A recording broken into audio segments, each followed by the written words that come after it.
back about 30 minutes because we had a media availability earlier with Rockets coach Mike D'Antoni. And so I didn't want to miss a chance to do that, get an interview in with him. Before the team leaves on Thursday for Orlando, they are headed to the bubble. Yes, the first practice will be Saturday. That's the next time we'll have a chance to talk to coach and maybe some other players. So stay tuned. Now I'll be able to bring you some of these interviews and as the Rockets are set to get back at practice, the Houston Astros and other teams around Major League Baseball have been practicing. You know, they are back in camp, if you will, in Houston. The Astros, of course, are working out at Minute Maid Park and also at the University of Houston. And we're able to talk to the manager, Dusty Baker, and a few players each day. So that has been good. Everybody's trying to get back into the swing of things and really, you know, just figuring out how to navigate these crazy times. I mean, I don't even know how many ways you can say unprecedented, but so they're taking the first steps, and there are all sorts of protocols in place. In fact, I believe was it Monday? It must have been Monday. The Astros did not practice because they test the players. The test from maybe Friday had been delayed, so they didn't practice yesterday. They are back at practice today. So there's just a lot of moving parts, and the Rockets will be heading to Orlando to the bubble, right? So we'll be able to see more and be able to tell you more about the bubble once they get there. Good morning, Carolyn. Welcome. Thank you for being a part of Chalk Talk. As always, hello. I hope you had a good weekend and that you and your family are staying well and that you are all practicing social distancing, wear your mask when you're out, and really just try to stay in as much as you can, right? I just needed to say that. So thank you. Always great to see you in the room. Kelly Iko of The Athletic is going to be joining us today. Kelly is the Houston Rockets beat writer. He was on the call also with the Zoom with Mike D'Antoni a little bit earlier. So, and he also has been able to talk to some of the players, and they made a player available a few days ago. I missed it, no fault of. That was just me. I missed an email with the availability. So it's different times, and because they're still trying to get into a routine, if you will. And it's really been interesting. So Kelly's going to join us. We're going to talk about the Rockets, what he's hearing from around the NBA, and as they get ready to head to Orlando, they're going to have camp. They'll have, I think, 3 scrimmages, 8 regular season games, and then they'll get into the season. They're going to be playing every other day, so that's going to be something to manage.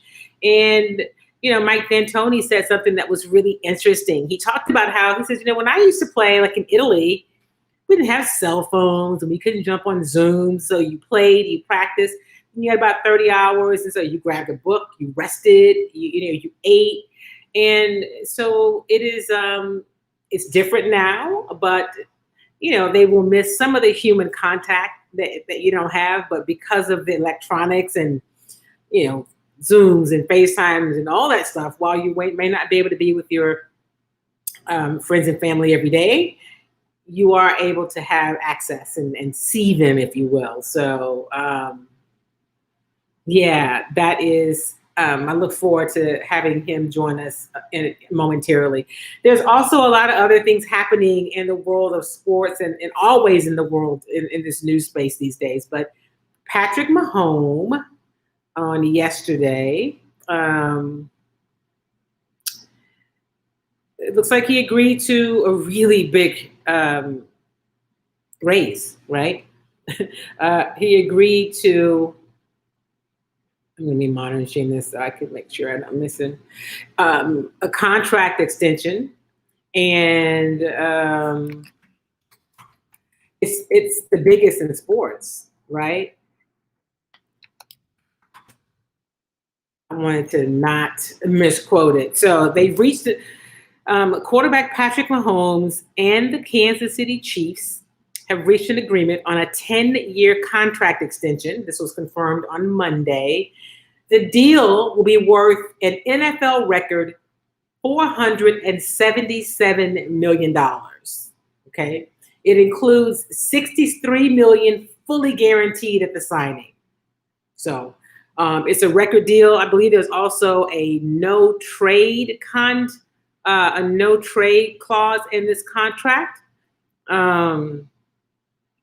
So this is the preliminary deals. The base salary of $10 million plus a roster bonus of $49.4 million and a workout bonus of $500,000.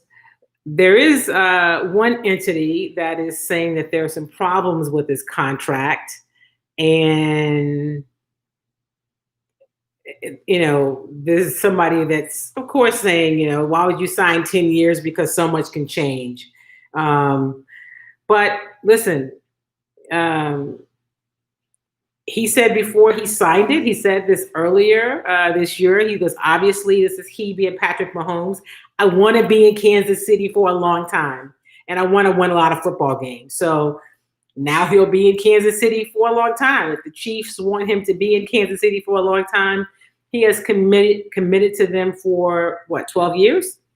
But the team hasn't committed to him. Anyway, it's a big contract. I always go back to the guaranteed money. And so of the, we talk about it being $447 million, which is a lot of money. The guaranteed money is $63 million, which is a lot of money, but so we'll get into that. I'll talk about that more later in the show, and definitely next week we'll talk a little bit more about Pat Mahomes and the NFL and the contracts. There was a story earlier today where the NFL is still, they're still trying to work it out in terms of, I'm trying to pull it up. Hang on a second. So the NFL Players Association President J.C. Tretter continues to push the NFL on coronavirus protocols and canceling the preseason. So right now, there's talk about there being 2 preseason games, and the NFLPA would like for them to cancel preseason. There was an article that was posted on the NFLPA site where Tretter's discussing how the NFL has to bend some of its views if it wants to have a full season. And because the NFLPA Board of Player Reps voted unanimously to eliminate all preseason games, but the NFL is pushing for 2 games. They're usually 4, and they're pushing for 2. So, there's still some things that they're working out. They still have questions about protocols and testing and what happens if you test positive, and what happens in terms of health and compensation, whose responsibility is it, where the liability rests in terms of, okay, I've tested positive, now what? So still a lot to answer, and perhaps once the NBA rather gets to Orlando in the bubble, it's not realistic for the NFL to work in a bubble. They have just too many more players. The numbers are just too large to be able to be all in one place, to be able to manage that. So it's a difference because the numbers are so much, the numbers are just, the numbers are, the pool is so much larger is what I'm trying to say. And so, but they will be able to kind of glean something from what the NBA does and how that works. A little bit about what happens with Major League Baseball, although the difference is there's not as much contact, right? With Major League Baseball, you can have different equipment. There's easier to be spacing. You have to work that out in the dugout, but it's a different, it's an entirely different environment. So these next few weeks will be really interesting. So I just looked at something because as I keep you guys posted on what's happening with the platform I use. So while we're live here on Facebook, we're also live on YouTube at the same time. So able to bring in, additional audiences, if you will, and to bring in different guests, more guests at one time. Although I think a lot of people do um, check us out um, on the replay, and that's cool. But I love it when you guys are here live because you're able to be interactive. And let me just remind Kelly, because I know how it is. People can say, "Oh yeah, I'll be there," and then they get busy with their own life because that's what happens, and they forget. So hopefully he'll be joining us shortly. Kelly is the beat writer for the Houston. You've seen him; he's been a part of Chalk Talk. He is a part of the Chalk Talk family. He has been here before. But let me say this to you. I'm going to remind you. He's.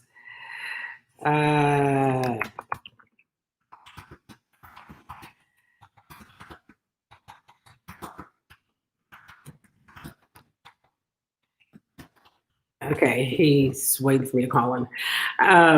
I think it's funny, and I have to remember, this is what I do. It's not everybody else's thing, and so you have to always remind them of. Let me send him the link again, so he can. He said he was waiting. Good morning, Sylvia Sims. My sister Sylvia is joining me this morning. Good morning. Good morning. It is always good to see you in the Chalk Talk room. She's a big supporter, of course, of Chalk Talk. And it's great to have family. It's great to have a family that you actually like, right? Because we don't get to pick them. I actually like my family a lot. So thank you, Sylvia. Hello, good morning. So listen, you guys have heard me talk about Kimmy Treats. Kimmy Treats is one of the sponsors of Chalk Talk. We have, I've talked about the popcorn, the vegan popcorn. You can go to Kimmy Treats online, but I haven't done a good job of telling you about the body butter. We also make an organic body butter. It's hand whipped. There are only 4 ingredients. It's really clean.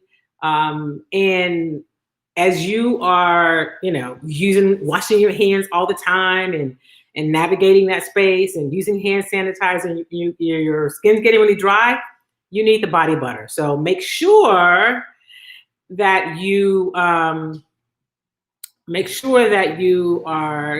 you check it out. You can go to kimmytreats.com and you could order it there. Okay. I think Kelly is trying to join us. Waiting for him to get in front of his camera so that we can see him. Hey, good morning, Tony. It's good to see you. It's good to see you.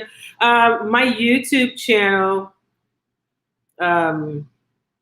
says live. Okay, it says live. We want you to be video and audio. Are you in front of a camera? Okay.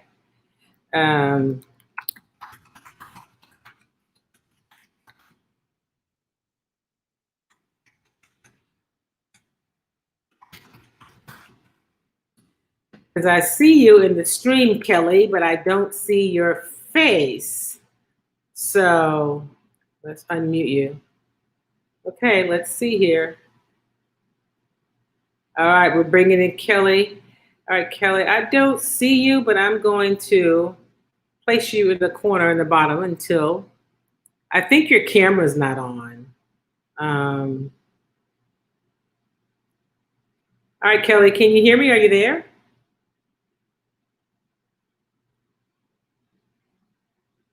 All right, we're gonna move that back down until we get him. I can hear a sound. He was in the staging area, and let me have him rejoin.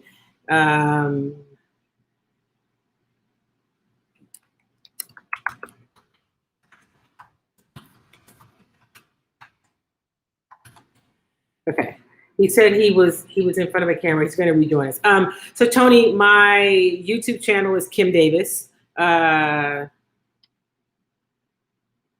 No, let me do this. Let me send it to him again.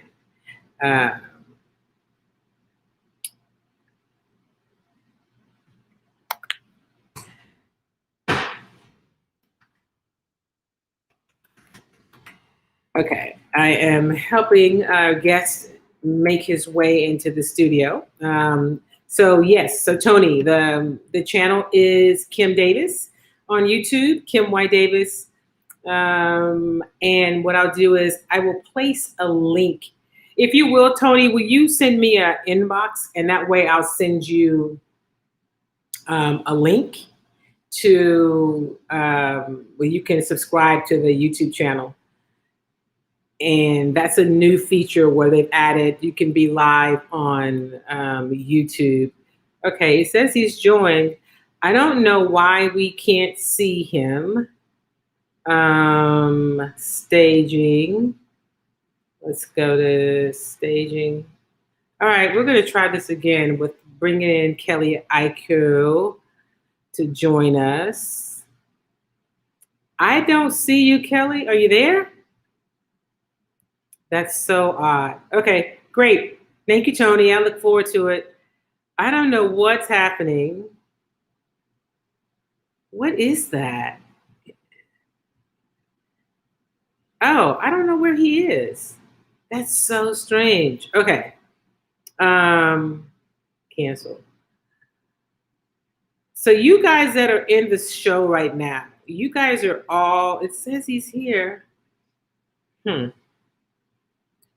I don't know what is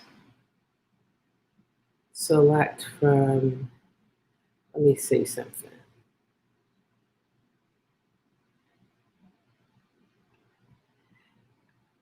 I don't know why I'm not able to,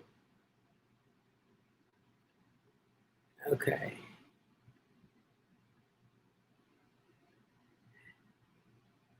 All right, so we're going to keep rolling. And as you hear me, Kelly, if you say something, because I have you pulled up in the screen, and as soon as it connects with you, I don't know. That's so odd. I'm not really sure why I can't hear you. That is the strangest thing. So here's the deal about technology, guys. You just never really know. Like, I know what. Let me make sure that my sound is on. Yep. Audio settings. Yep. Everything's there. All right. So Kelly's got great info. Hopefully he's going to try again. I don't know why he is not able to join us. And, okay. We're going to keep rolling. So we're talking about Pat Mahomes and his contract. And it's a really big number. It's a really big deal. Meanwhile, up the road in Dallas, if you happen to be joining me in Houston, the Dallas Cowboys and Jerry Jones just were not able to figure out a long-term deal with Dak Prescott, which just seems crazy to me. He did sign his tender for the franchise tender, which means if they don't come up with a long-term deal by July 15th, I think that is the date, then he will play under that tenure for under that tag for one season. So it is all destinations. Okay. That's interesting. But on the other hand, the Kansas City Chiefs have said, listen, Pat Mahomes, we like you. We believe in you, and we want you here for the foreseeable future. So I think one of the writers who criticized the contract criticized it being a 10-year deal because, the money, everything changes so much. And so in 10 years, have you really gotten the value of what you could do? Is it better to do shorter deals and keep getting more money? That's really the way that LeBron has run his career, if you will.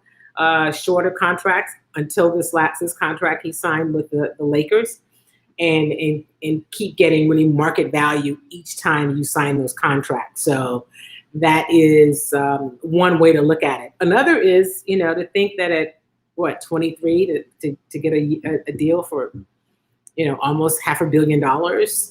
It might be something that says, hey, you know what? I want to be with this organization. He said that. I want to play here a long time. He likes Kansas City, and I want to win a lot of football games here. And the no trade clause gives him some control over his future. So, of course, there'll be a lot of conversation about whether it was the right deal. Of course, initially, you can't help but go, that's a lot of money. And they made a heck of a commitment to him. But, is it actually team friendly are some questions. And the potential total earnings based on currently signed contracts, Pat Mahomes is second in terms of value. So there's a lot of ways to look at it, the power of free agency, cash flow, over the next 3 years, Teddy Bridgewater has $63 million. Pat Mahomes has $63 million coming in. Then Bridgewater will be a free agent, and Mahomes will have 9 years of contract left. So if you talk about the power of free agency, if you're always betting on yourself, that's interesting. So, we shall see.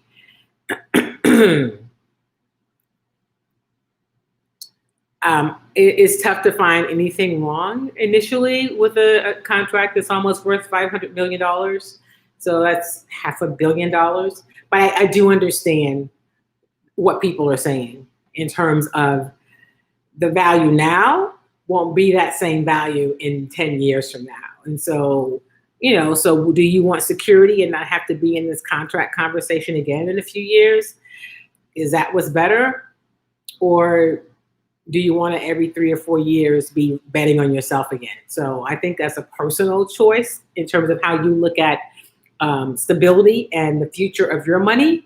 But those are things that Pat Mahomes, will, and his team have obviously talked about in a decision that he's made. So there's something I want to talk to you guys about. We will talk more about the Houston Rockets as they get ready to head to Orlando. But before I do, I don't want this show to end without me sharing my thoughts with you about the National Football League talking about playing the Negro National Anthem before the first game of the season. Now, let me first say, I don't know if people realize this. They're not talking about playing it every week. They're talking about playing it for the first game, before the first game of the regular season. So that if this season goes on, it starts like it's scheduled to, that will be the Thursday night game with the Houston Texans playing the Kansas City Chiefs. And they play the Negro National Anthem, and then they'll play the national anthem, the Star Spangled Banner. So lift their voice and sing, and then they'll play. Okay, thank you, Tony. I appreciate it. Tony said that the YouTube is a much better streaming platform. He found it and subscribed. Yeah, I just really started doing stuff with YouTube. I'm glad you mentioned that, Tony. I'm going to be moving all of my shows. I have them in a vault, if you will. I'm going to be moving them all over to YouTube on my channel. I'm having edited open with music and stuff, and then I'm going to put that on the front and the back of all the shows, and then put it over on the YouTube channel. So yeah, I'm glad that they have that this platform I use has allowed you to be able to go live on Facebook and YouTube. I think YouTube is a great platform moving forward, and I'm going to get you. So about the National Football League and the Negro National Anthem before the first game, right? Not every game, before the first game of the NFL season, and perhaps it's from the each NFL season moving forward. I think the NFL is, I don't want to say they're doing too much. I think they're not doing the right stuff, okay? I think that in general, people they're getting away from what really matters, okay? Listen, I love the Negro national anthem. So that's not what I'm saying. I'm not saying it shouldn't be played.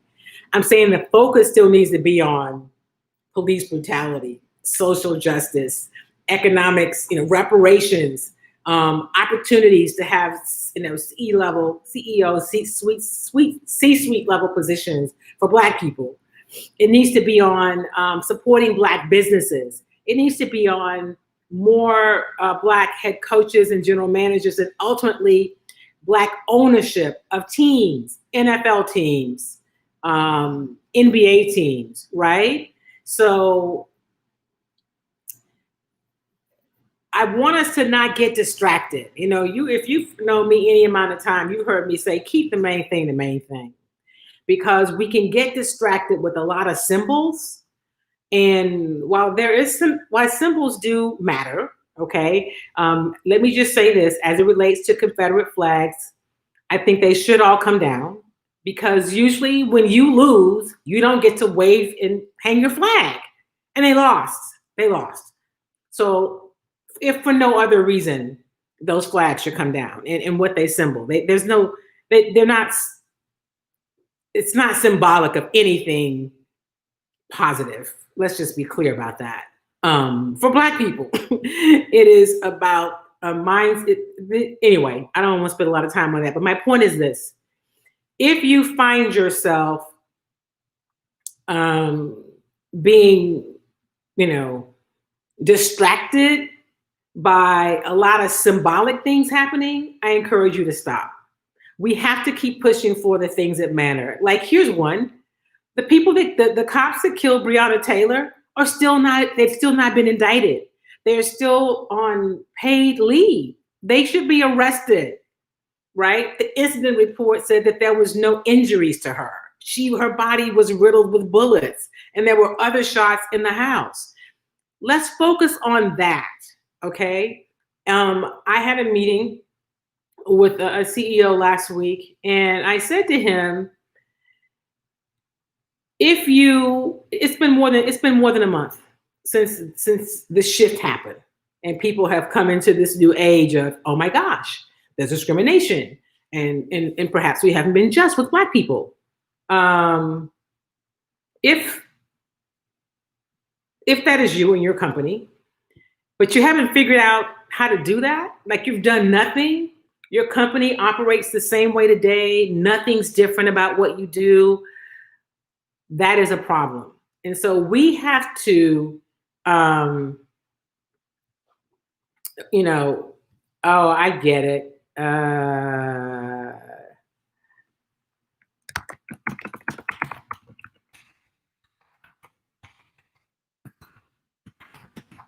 Oh, I get it. It's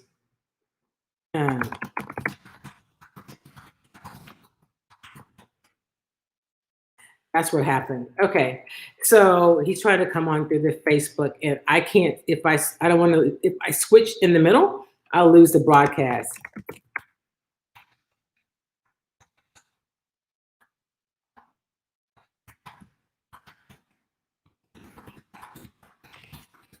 Okay, so that's technology, but I think he'll get there. He's been on before, he'll get there. So listen, here's what I'm saying. Let's not get real caught up in the Negro national anthem being played at one football game, right? At one football game. We're not talking about them playing it at every game. We're talking about them playing it at one football game. That's a symbol. Stop it. I just need them to stop, right? But here's what happens again. Here's what happens again. When you don't have the right people around the table, you keep making these missteps and these crazy decisions, right? We get these sanitized messages, and it's not enough. And so I'm going to tell you, one of the things I did was I reached out to the National Football League and Roger Goodell, and I've not heard back from him yet. I will reach out again. I reached out to Cal McNair and the Houston Texans directly and offered to help, given some suggestions, shared some concerns. And if you listen to this show, my concerns about say the Houston Texans, and the fact that they have no African Americans on their executive team, they have no African Americans on their communication staff, and they have no African Americans on their broadcast team, except for color commentators or the former players, right? That's a problem. And so how about you address some of those things instead of thinking about playing a song one game out of the season? And that's not a good start. Start somewhere else. Are you supporting any Black businesses? Are you bringing any more people to the table to be a part of the conversation where decisions are made? If you're not doing that, playing the Negro National Anthem is almost insulting, right? It's really not enough. It's not enough. And, you know, I just think we have to demand more. We have to stay vigilant, and we have to not get distracted. You know, when you see Black Lives Matter that's painted on some streets or platters, I'm okay. I'm good with that. But, you know, that is not enough. Tony says, isn't Amy Pasek the communication person for the Texans? Yes, she is. And yes, you're right. She did take over for Kevin Cooper. And, you know, again, no African Americans on their team. They had an intern. They did have an intern last season, but they haven't had a person on the staff since Kevin left. And that was one of the great things that I'm going to go skip Kevin. Prior to Kevin, when Tony Wiley was there, Tony Wiley always made sure that there was diversity, that there were people in the pipeline, and that has to be intentional, right? And it hasn't been. So when Kevin was there, his team wasn't terribly diverse. I believe Kevin may have hired Amy. I don't remember. But, you know, after Tony left, there wasn't quite the same, focus, if you will, on having diverse teams in the pipeline. So that's a problem. The executive staff of the Houston Texans, there are no African Americans on the executive staff of the Houston Texans. That's a problem, right? That organization is, it is definitely, oh, there we go. So you're in here. I'm bringing you up. So Kelly had to work to be on the show this morning. I don't know. I think it's because the last time you were here, first of all, good morning and thank you for hanging in there, joining us. I think the last time we weren't broadcasting to both locations. And so when I told you that I'm also live on YouTube, you still got to come in through this app. So anyway, welcome. I saw you on the call earlier with Mike D'Antoni. Right. And what are your thoughts as this team gets ready to head to the bubble, if you will, in Orlando, about what to expect? I think you shouldn't expect anything, honestly, just because, like, look, there are other teams that have closed their facilities down. There are other leagues like the MLS that have had 10 positive results in Orlando. I saw today, I think one team had 5 positive results today. It's just a lot of uncertainty. I think the NBA is taking a big risk. They understand that, but you also have to understand that no matter how good you think your plan is, no plan is foolproof. And I think we will see a positive test in Orlando. It could be even after the game starts. So I just don't know what to expect right now. I understand that the league wants to play, and I commend them for putting a plan together to even have that possible. But there's a lot of risk going on right now. This is Kelly Aiko. He is the beat writer that covers the Houston Rockets for The Athletic. Kelly, will you guys have anybody from your organization going to the bubble? Will you be in Orlando? Or will you be covering the team remotely? Yeah, I'll be covering the team remotely. I think it's going to be how we're seeing it now, like through Zoom, having to watch the games at home. I mean, it's kind of weird, but this is the kind of times that we're living in right now. We have to make sure that we're safe first and foremost. And then after that, there are ways to do your job effectively, even not being at games, as we've seen over the past 3 or 4 months. Right. Kind of had to adjust to the circumstances. So I think one of the good things that this period has done is it showed people how to adapt. Yeah. And once the games come back, it'll be easier because now at least you'll have something to look forward to and watch, and go from there. You're right. It also kind of levels the playing field because I didn't travel with the team during the regular season, but now we almost have the same access, if you Yeah, will, yeah, um, as everybody else does, and so it does level the playing field a little bit. Let me ask you, as you've talked to players over the past few weeks since yeah, they've been able to get back in the building, some, yeah. what's their mindset about how things are moving forward, and do they have are they concerned? Because I heard that today Mike D'Antoni said he was not apprehensive, right, about playing. He's going to wear his mask. He's been wearing his mask. He's going to be 6 feet apart. He says everybody has to do their part. But are the Right. players at all concerned about the health risk when they see these positive tests continuing to grow?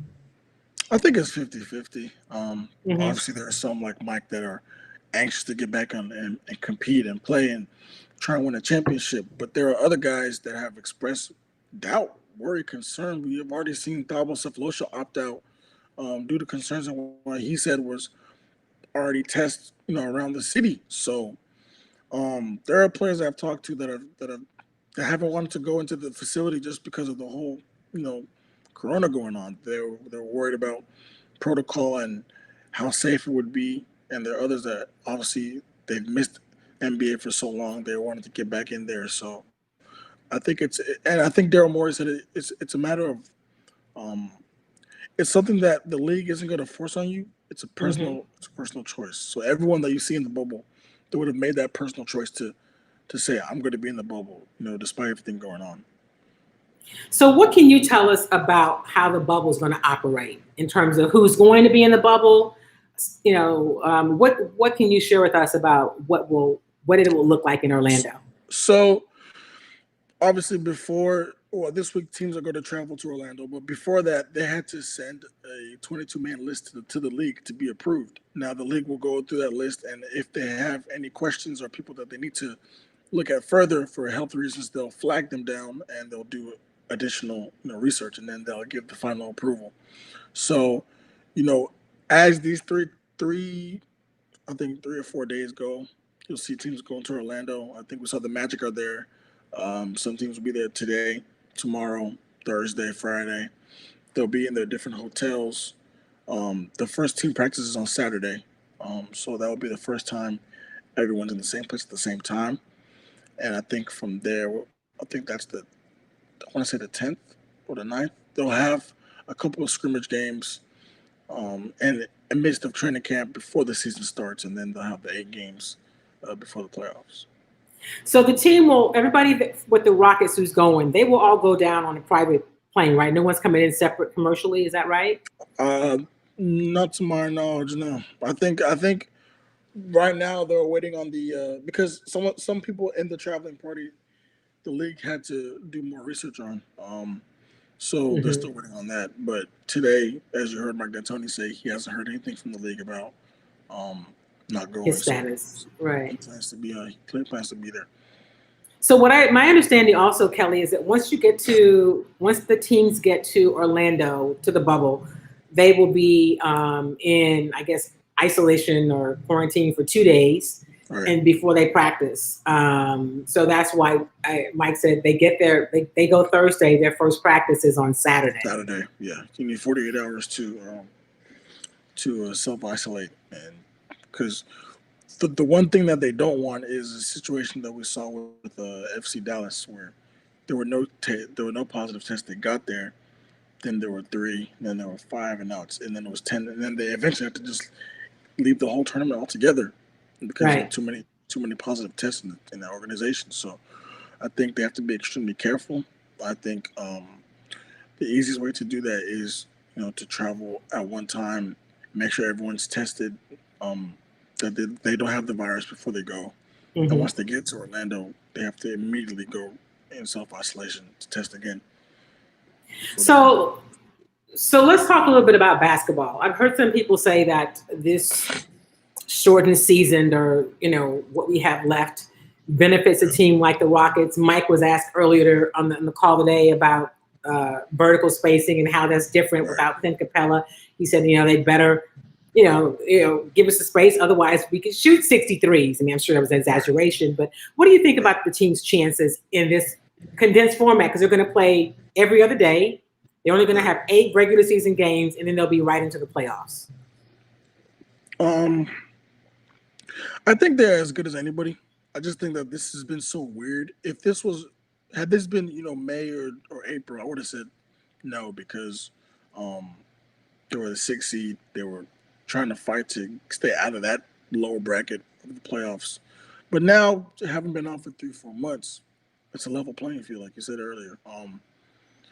The Rockets have as good a chance as anybody to win it all. And I do think that the team that wins this year, it might not be the best team because of the whole break. It might be the team that's the most in shape. It might be the team that can communicate the best. It might be the team that's the best defensively. I think the Rockets' style of play, without fans and stuff, and you've heard Austin Rivers say, you've heard Robert Covington say, without fans, it's going to be easier to communicate on the floor. It's going to be easier to hear your teammates calling for a screen, calling for a switch. I think that kind of style benefits the Rockets in the long term, and I do think that they have as good a chance as anybody, in Orlando. So it completely takes away anything about home court advantage. There is none, right? There is none. John had a question. He said, will the league shut down the games if they have a high number of players and staff testing positive for the virus? And has the NBA discussed if this happens? Do you know if there's how they plan to handle that? So Adam Silver said if it gets to a point where it's a real problem, they'll have to shut it down. So I wonder what number that is. Me personally, I would think that if a team had more than 4 cases in Orlando, let's say 4 teams had it, like 4 cases each. Yeah, I think they would be on red alert. I really do think so. That because it's like, is it really worth it? You've already seen Washington and Brooklyn. 3 or 4 guys aren't going. The other guys are injured. Bradley Beal today said he's not going. It's like, why are you doing this? The truth of the matter is, you don't need 22 teams in the bubble. You just don't. If you want to say it's for TV rights and money and stuff like that, okay, cool. But in reality, you only needed, the 16 teams, to be honest, and just play the playoffs and just go home. But yeah, I think that's the other thing that's, as they try to navigate this space. Tony says he hopes the Rockets get Denver in the first round. Denver's very beatable with skinny Jokic. So I'm trying to think about, what about matchups? Are matchups different now because of the way they're going to play and as frequently as they're going to play? Yeah, so that's where you really have to try to project and see, okay, do we want to play these guys? Because you're going to play every other day. Do you want to play a slower team? Do you want to play a bigger team? Do you want to play a small team like Houston? You have to understand and project how another team's style matches up with you. And playing as many games as you will be playing in a week or a week and a half or 2 weeks, that kind of changes things a little bit. I would say, would they want to play a Jazz team? Maybe, probably. A Denver, probably. But would it be play the Clippers every other day? I don't think so. Would they want to play the Lakers every other day? I don't think so. So it's really comes down to what you've seen over the season, how you stack up against other teams, and how you project that, over the course of 2 weeks. So for guys like Russell Westbrook, who, they were managing how they use them. He wouldn't really play a lot of back-to-backs. And it's not back-to-back, it's every other day. Well, how do you, is that? All that is done now. Yeah. There's no, this. This is it. There's no time for load management. There's no time for sitting. Nope. There's no time for none of that. So I think they understand. They've been out for 4 months. So right. I think all the rest that they needed, they've gotten it. and you've heard Eric Gordon say he's healthy. I'd imagine Russ's knees doing better, his fingers are doing better. People that had little bumps and bruises, James probably had some. PJ had the shoulder stinger. Right. Just allow guys to heal up, and just ease their bodies, because this is going to be a grind. Once the game starts, it's going to be nonstop, because everyone's trying to. It's going to be like crabs in a bucket. Everyone is trying to get seeding and get the matchup that they want in a short span of time, only 8 games. So it's going to be a lot of games. You might see some injuries. I'd imagine see some injuries, just guys going too hard or something like that, going too fast. But it's going to be weird. I know we've heard this a whole lot over the past 4 months about unprecedented, but this really is. Right. I mean, and while we can have these conversations about what we think, it's almost like you just don't really know until they actually start playing, because there's never been anything quite like this. And I don't know how you can really predict it, in terms of, who's best prepared. Mike said something in the availability earlier when he talked about, he mentioned mental health. That's why I circle back to him on that question, because that's huge. I mean, and he says, well, we'll have a plan for all that. So you got to manage that. This is a different time. Players are going to be away from everything that's normal to them and not have quite the freedom that they're used to. And that's going to be different, right? Yeah, it's going to take a lot of discipline. It's going to be hard. It's going to be tasking for a lot of these guys, because if you think about it, a lot of them are fathers, a lot of them are husbands. They have loved ones back home, and like Daniel House is a big family guy. Austin Rivers is a big family guy. Russ is a big family guy. They're going to have Tuck is like they have people that they love and cherish, and they're going to be away from them for a long time. So it's going to be important to have those conversations. The mental health is important, especially in the Black community.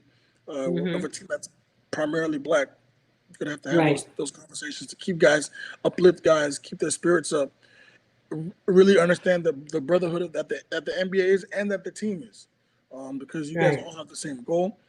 Even though you come from different backgrounds and stuff like that, you all want to win a championship. You all want to compete, and you all want to do it for the Rockets. So it's going to be important to see how Mike D'Antoni. And I think this is where the importance of John Lucas comes in. I was going to say that Lucas is going to be a huge. And I've talked to him a number of times over this break, if you want to call it. And he's always done that in the past. Like, he's always been that guy that any player could relate to, because if he's been through everything. He's been a number 1 pick. He's been heralded and been in the league. He's been kicked out of the league. He's been fired. He's been every situation he's been in. So a lot of players can relate to him, and he knows how to talk to you, even in a joking manner. He's coming from a place of seriousness and concern. So I think it's going to be important for guys like him to be in that bubble with the team and just keeping guys on the same page. I'm talking to Kelly Iko, who covers the Rockets for The Athletic, and he will be continuing to cover the team, even though they're going to Orlando, covering them remotely, but basically like you've been doing over the past few months. John asked, have the Rockets had any players that have tested positive for the virus? Do we know? Well, that's not public information, but Thabo Sefolosha said the reason why he wasn't going, one of the reasons was because some people on the team have tested positive since March. So that information is not public. The NBA released a memo 2 days ago saying that they can't disclose that information until they get to Orlando, if they had any positives. So we don't know until the league says so.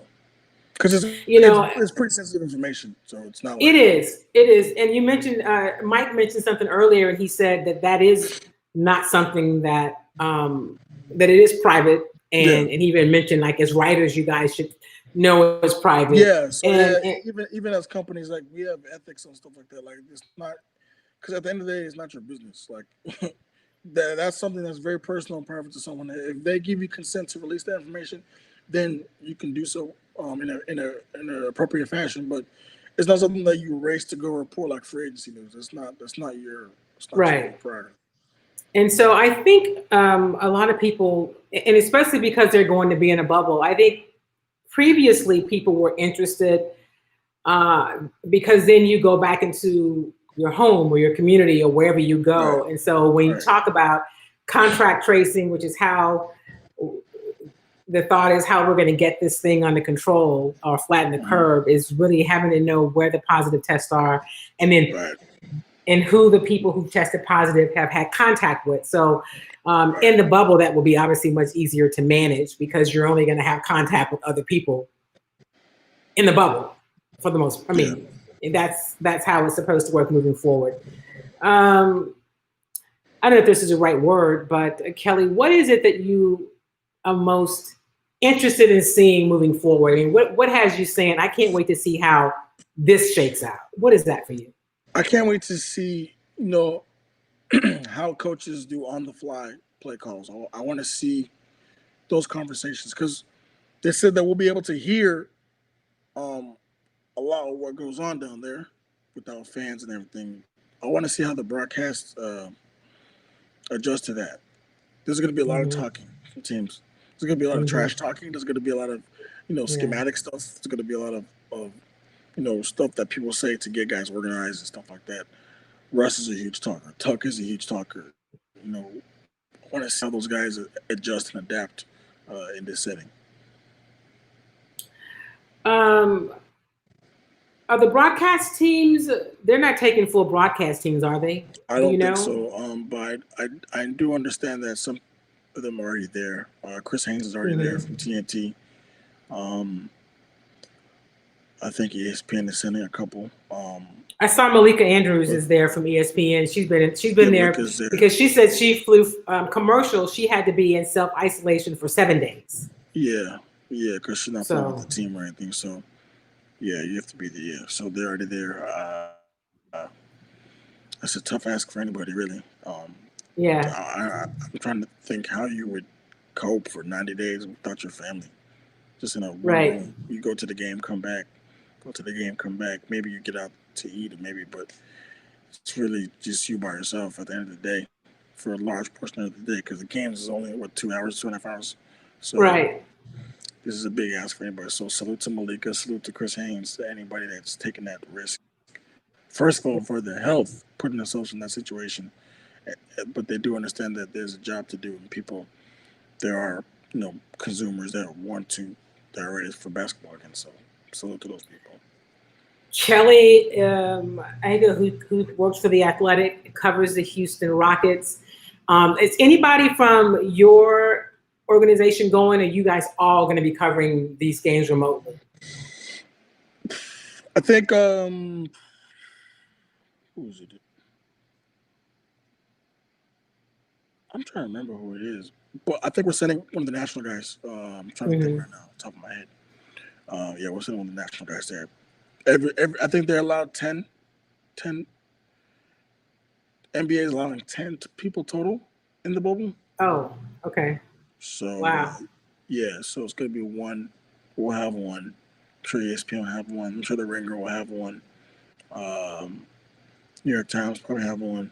Washington Post probably have one. Bleacher Report probably have one. SB Nation, I think so. Yeah, they should have one there too.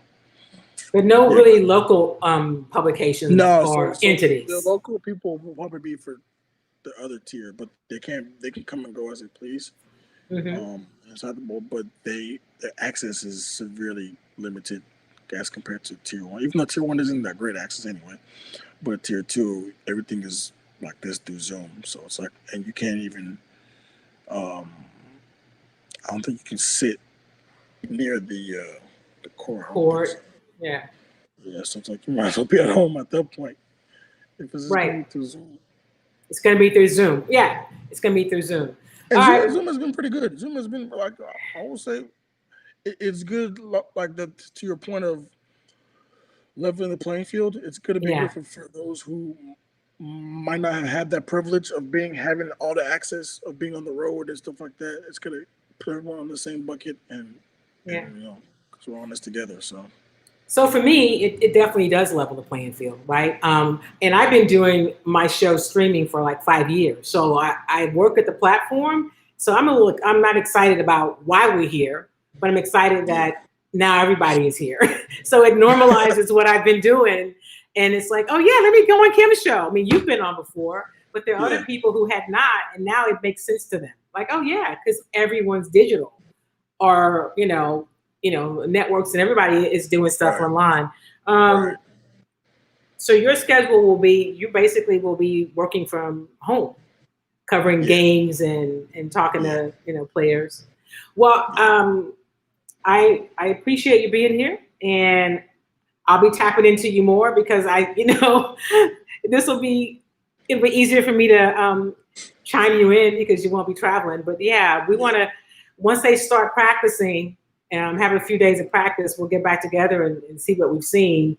Are the practices going to be recorded, or we're just going to have access to that's a great Zoom? Question. I forgot to ask Tracy that. I don't think they were going to record nothing from that. So we won't be able to see practice. Okay. Yeah. We'll only see games. Yeah. Yeah, we'll see games. Yeah. I think they're going to be on AT&T, whatever the flagship. Yeah. AT&T. Network. I'm thinking about like the Astros. They show us practice. Record the Zoom sessions and send them out, so we get all of that footage to use. But it's a whole different game with the Rockets. So, all right, Kelly, I appreciate you. Thank you for hanging in there and joining today. And we'll talk soon, maybe in the next few days. And I'll probably see you on the Zoom on Saturday. Yes, ma'am. We'll see you there. All right. Take care. Take care. I appreciate it. It's always great to have our experts join us. Kelly Iko is the Houston Rockets beat writer. And as he said, and as I mentioned, it kind of levels the playing field for the rest of us. And so we will all be really covering the Rockets remotely, if you will. And so it's interesting times. I'm interested to see what happens after practice on Saturday, because it'll be their first time all being together as a team since they split and shut it down because of the pandemic. And so it's almost like coming back after an off season. So at any rate, thank you guys for being patient and waiting till 11:30 for today's show. Again, I mentioned I didn't want to miss the media availability with Mike D'Antoni because it's my first time talking to him really since the last time I interviewed him in person, which was the first week of March. And now they're headed off to Orlando. So it was important to do that. But I'll be back here next Thursday at 11 a.m. If you're following on YouTube, please subscribe so you'll get notifications. If you follow on Facebook, thank you for that. And I'm going to start posting the link so you can subscribe to my YouTube channel. So if you want to watch it on YouTube, I'm told it's much better streaming on YouTube. So I will get that and make sure I put it on my pages for you. So as always, thank you for being a part of Chalk Talk. Remember, be safe, wear your mask, practice social distancing, and as much as possible, stay home. Before I go, Tony says football season 2 months away. Will it take place on time? You know what? I have no idea. There's still so much. I think that the Players Association doesn't know about the protocol and plans for the NFL. I don't think the NFL has quite the plan in place that the NBA does. Even though the NBA's plan may have to change, they have a very, it looks like, complete plan. I think the NFL is still working it out.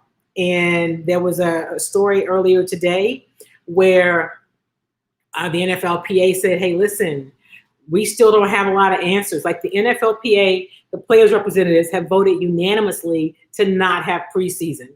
And the NFL, as a league, wants to have 2 games. So that's not a big thing, but that's a big thing. Like they got to figure it out because they're supposed to, as it stands now, report July 28th for training camp. So I will keep you guys posted on that. And let you know what happened about as to whether it's going to post on time. And you're right. Sylvia says, remember to vote. If you happen to be in Texas, early voting is this week. You can early vote through Friday. The actual election day is next Tuesday, but it's the 14th, right? Am I saying that right? It's July the 14th. You can vote early. If you're in Houston, you can vote at Mount Hebron. If That's on the kind of southeast side of town. near 610 in Cullen. They've got great protocols in place. It's really easy in terms of sanitation and mask if you happen to come in without one. And they make sure that you can vote safely and quickly and easily. So vote in these primaries and these runoffs, and make sure you get ready to vote later this year. So thank you for that reminder, Sylvia. And hey, thanks, Tony. Glad that you could be a part of today's show. With that said, make it a great, great week, everybody. I will see you back next Tuesday at our regular time, 11 a.m. And in the meantime, make sure you follow me on Twitter at Kim Y. Davis. You can follow me on Instagram, kim.y.davis. And of course, you can follow me however you're seeing the show today on Facebook and YouTube. All right, everybody, thank you for being here. Share the video, please, and I will